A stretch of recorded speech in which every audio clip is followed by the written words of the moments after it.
Давайте вернемся к нашему эксперименту. Начнем с того, что откроем файлы с данными и вспомним, что мы измеряли.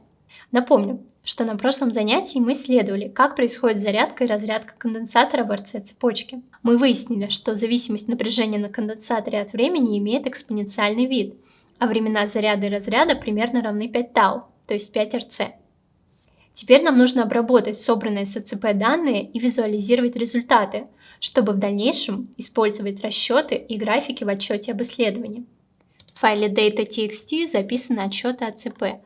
Это целые числа от 0 до 255, которые нам нужно перевести в напряжение. В файле settings записано всего два числа. Это шаг по времени и шаг по напряжению. Их мы будем использовать для перевода зависимости отсчетов от индекса в зависимость напряжения в вольтах от времени в секундах.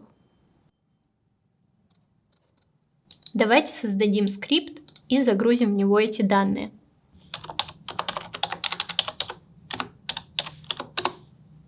Чтобы получить доступ ко всем файлам из папки, нужно открыть VS Code Folder Scripts.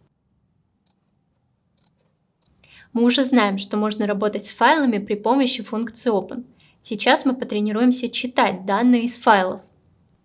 Нам нужно открыть файл для чтения, вызвать метод read у полученного файл-объекта, сохранить данные в переменную, после чего закрыть файл. Напомню, что режим R означает чтение. И сейчас внимательно. В отличие от режима W, которым мы пользовались при записи в файл, в режиме R не создается файл, если его не удалось найти. Чем это грозит? Запустим эту программу с несуществующим именем файла. Случайно введем не data.txt, а data1.txt. В терминале распечаталась ошибка File not found error. Нам нужно как-то научиться избегать прерывания программы в таком случае. Мы могли бы поместить данный блок в try, а в финале закрывать файл. Но мы видим, что теперь возникает новая ошибка name error. Имя файла не определено. Причина в том, что если ошибка возникает при открытии функции open, то мы попадаем в финале и пытаемся обратиться к файл-объекту с именем файл, чтобы вызвать метод close. Но файл-объект не создался, его здесь не существует. Получается, потребуется добавлять дополнительные проверки на наличие файла с нужным именем в директории, прежде чем вообще вызвать метод open. И для этого, возможно, придется устанавливать дополнительные пакеты. Кажется, что все это слишком заморочено. К счастью, на помощь приходит конструкция withs. Благодаря ей мы обойдем эти проблемы. Если файл откроется, то он закроется в любом случае, несмотря на наличие и отсутствие ошибок. Даже если не получится открыть файл, то программа все равно продолжит нормально исполняться. Напишем with open, укажем название файла. Давайте для начала откроем файл settings, поскольку в нем меньше значений и будет легче работать.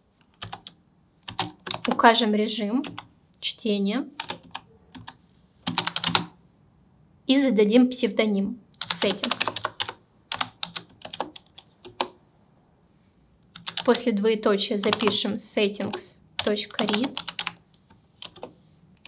Сохраним результат в переменную.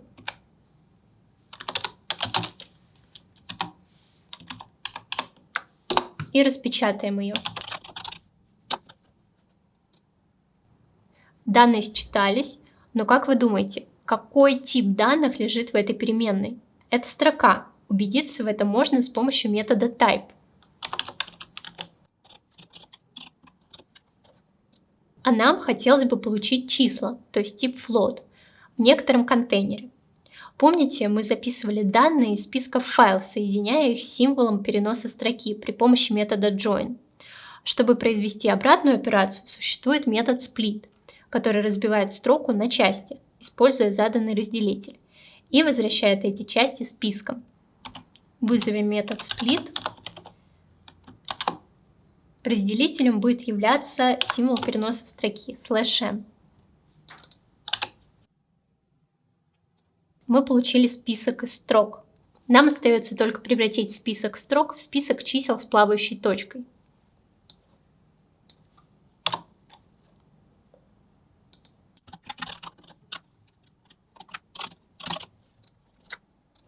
Готово. Теперь нам нужно получить отчеты от ЦП. Предлагаю воспользоваться модулем NumPy. В нем есть функция, которая позволяет выгружать данные из TXT файла в NumPy Array, то есть массив. Делается это так. Создадим переменную DataArray и присвоим ей результат вызова NumPy load.txt.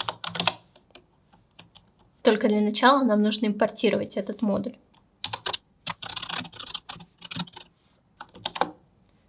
Укажем имя файла и тип данных. Мы знаем, что отчеты от ЦП — это целые числа, поэтому можем записать в DataType int.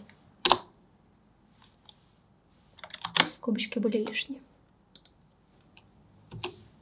Распечатаем содержимое этой переменной. Массив достаточно большой, поэтому все значения мы не видим, но нам видно 3 значения в начале и в конце массива. Кажется, что так считывать данные гораздо удобнее, чем работать с листами. Дальше вам нужно будет немного поработать с этими данными, преобразовать отсчеты в напряжение, получить временную шкалу, рассчитать время зарядки и разрядки конденсатора. С этим вы справитесь и без моей помощи, используя пакет NumPy. А сейчас давайте разберемся, как грамотно построить график. С типом диаграммы, кажется, все ясно. Мы знаем, что напряжение зависит от времени. Значит, нам подойдет график-линия с маркерами для отдельных измерений. Перейдем к технической стороне вопроса и модулю matplotlib. Мы уже успели немного поработать с matplotlib, когда вызывали метод plot.plot. Одна эта строка указывает на то, что график на самом деле основывается на древоподобной структуре объектов matplotlib. То есть существует некоторая иерархия объектов matplotlib. Самый главный объект, figure, это внешний контейнер для самих графиков. Он может включать в себя один или несколько объектов axis. Axis через букву I в данном контексте – это не множественное число, а слово ось, которое пишется через букву I. А именно та диаграмма, которую мы ожидаем увидеть, настоящий график. Он же, в свою очередь, имеет ось X и ось Y.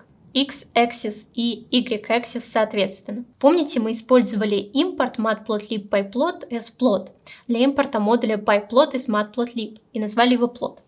Практически все функции pyplot, такие как plot, так или иначе ссылаются на нынешний существующий объект figure и нынешний объект axis, или создают их, если какого-либо из этих объектов не существует.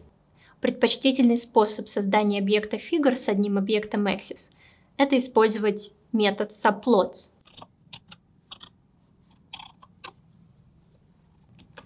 Так мы получим две переменные figure и axis.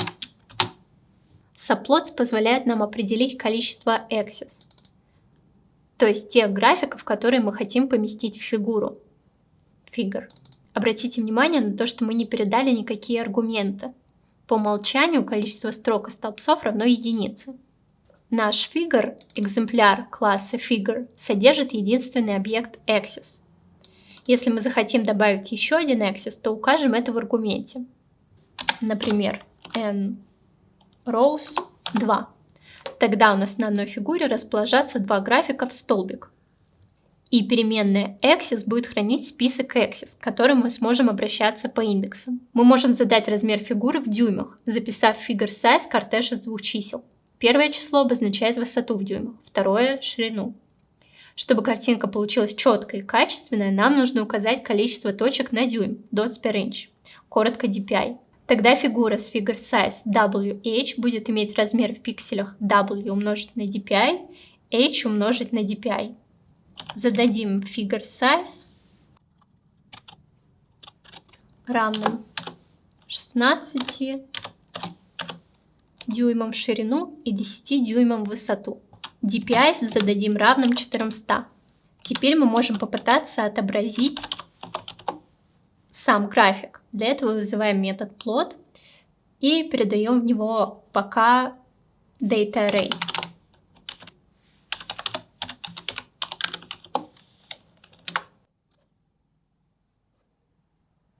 Итак, мы получили в целом такой же график, как и во время эксперимента. Но теперь мы хотя бы понимаем, с какими объектами мы работаем, когда пытаемся построить график. У объекта figure есть специальный метод saveFig. Сюда мы запишем имя для нашего графика. Пусть это будет пока тест PNG. И вот она, картинка появилась в нашей директории. В сохраненном варианте график выглядит совсем по-другому, да? Он качественный, цифры не такие огромные, выглядит гораздо лучше. Так что ориентируйтесь на то, как выглядит график при сохранении, а не во время открытия с помощью метода Show. Вам потребуется настроить цвет и толщину линий, размер маркеров, их частоту, например, рисовать только каждый 5-й маркер, задать минимальное и максимальное значение на шкалах, отобразить сетку, отрегулировать ее цвет и толщины, а также добавить подписи осям, легенду, название графика и нанести текст поверх изображения, в котором будет записано рассчитанное время зарядки и разрядки конденсатора. Сделать это несложно. Достаточно открыть документацию к Matplotlib и найти там нужные методы для Axis и Figure. Большинство из них связаны как раз с Axis. После всех настроек, когда вы убедитесь, что график готов, останется сохранить его в файл. На следующем занятии мы будем его использовать для своего отчета. Результатом вашей работы должен стать примерно такой график. Конечно, он несовершенен, здесь можно поработать, и данное задание позволяет вам проявить ваши творческие способности, настроить маркеры, размеры, частоту точек, шрифты так, чтобы это выглядело красиво, аккуратно и наглядно.